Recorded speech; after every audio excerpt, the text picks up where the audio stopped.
উত্তর চব্বিশ পরগনা জেলার হাবড়া থানার অন্তর্গত বীরা নবপল্লী এলাকার মদের আসরে বন্ধুর হাতে বন্ধু খুন। ঘটনায় ব্যাপক চাঞ্চল্য ছড়িয়েছে এলাকা জুড়ে। পুলিশ সূত্রে জানা গিয়েছে, মৃত যুবকের নাম মঙ্গল সাধক, বয়স 19। পরিবারের দাবি, তাদের আদি বাড়ি উত্তর চব্বিশ পরগনার নিউ ব্যারাকপুরের লেলিনগড় এলাকায় হলেও মঙ্গল মামা বাড়িতেই থাকত।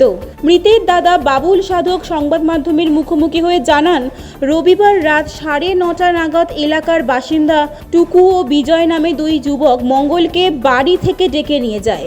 অভিযোগ, মদ্যপানের নাম করে তাকে পাশের একটি কলা বাগানে নিয়ে যাওয়া হয়। এরপর ধারালো অস্ত্র দিয়ে মাথা ও গলায় একাধিক আঘাত করে তাকে খুন করা হয়। ঘটনার খবর ছড়িয়ে পড়তেই উত্তেজনা তৈরি হয় এলাকায়। খবর পেয়ে হাবড়া থানার বিশাল পুলিশ বাহিনী ঘটনাস্থলে পৌঁছে দেহ উদ্ধার করে এবং হাবড়া স্টেট জেনারেল হাসপাতালে নিয়ে যায় ময়না তদন্তের জন্য। পুলিশ ইতিমধ্যে এক অভিযুক্তকে আটক করে জিজ্ঞাসাবাদ শুরু করেছে।